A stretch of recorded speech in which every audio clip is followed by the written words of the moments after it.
Bonjour à vous tous. Je vous souhaite un dimanche plein de joie en compagnie de vos proches. J'espère que ceux qui peuvent aller dans une église catholique, anglicane ou orthodoxe puissent célébrer la Sainte Messe. Et les autres pourront se reposer en allant aussi à la célébration de la parole de Dieu, ce qui sont des églises protestantes.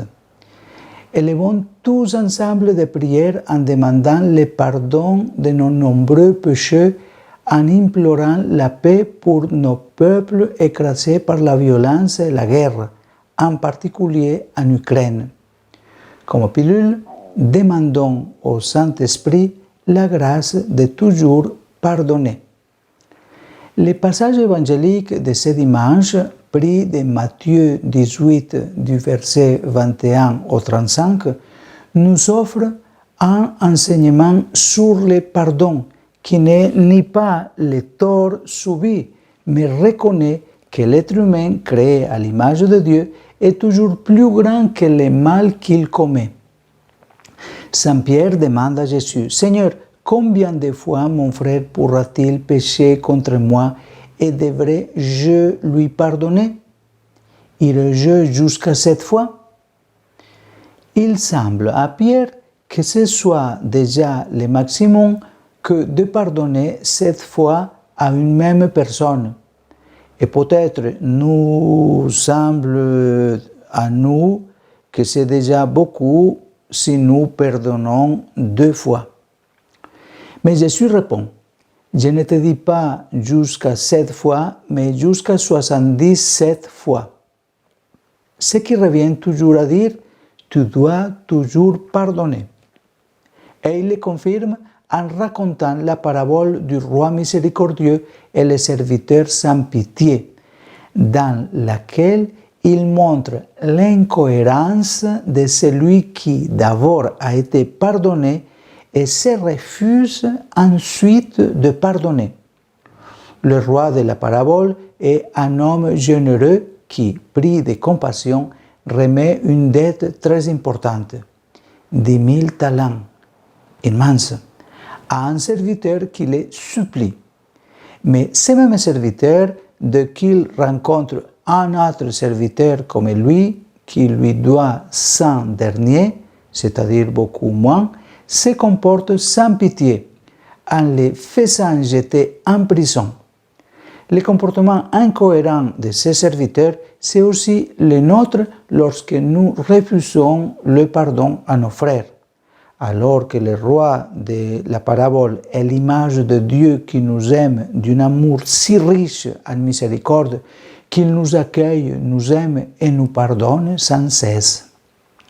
Depuis notre baptême, Dieu nous a pardonné en nous remettant une dette insolvable, le péché originel. Mais il s'agit là de la première fois. Puis, avec une miséricorde sans limite, il nous pardonne toutes nos fautes dès que nous montrons, ne serait-ce qu'un petit signe de repentir. Dieu est ainsi miséricordieux. Lorsque nous sommes tentés de fermer notre cœur à qui nous a offensés et nous présente des excuses, rappelons-nous des paroles du Père Céleste aux serviteurs sans pitié. Toute cette somme que tu me devais, je t'en ai fait remise, parce que tu m'as supplié. Ne devais-tu pas toi aussi avoir pitié de ton compagnon comme moi j'ai eu pitié de toi? Quiconque a fait l'expérience de la joie, de la paix et de la liberté intérieure qui vient du fait d'être pardonné peut s'ouvrir à la possibilité de pardonner à son tour. Dans la prière de notre Père, Jésus a voulu insérer le même enseignement que celui de cette parabole. Il a mis en relation directe le pardon que nous demandons à Dieu avec le pardon que nous devons accorder à nos frères. Remets-nous nos dettes comme nous-mêmes l'avons remis à nos débiteurs. Le pardon de Dieu est le signe de son amour débordant pour chacun d'entre nous. C'est l'amour qui nous laisse libres de nous éloigner, comme le Fils prodigue, mais qui attend chaque jour notre retour. C'est l'amour entreprenant du berger pour la brebis perdue. C'est la tendresse qui accueille tout pécheur qui frappe à sa porte. Le Père céleste, notre Père, est plein. Il est plein d'amour et il veut nous offrir, mais il ne peut pas le faire si nous fermons notre cœur à l'amour des autres. Que la Vierge Marie nous aide à être toujours plus conscients de la gratuité et de la grandeur du pardon reçu de Dieu pour devenir miséricordieux comme lui, Père bon, lent à la colère et grand dans l'amour. Bonne journée, bon dimanche à vous tous.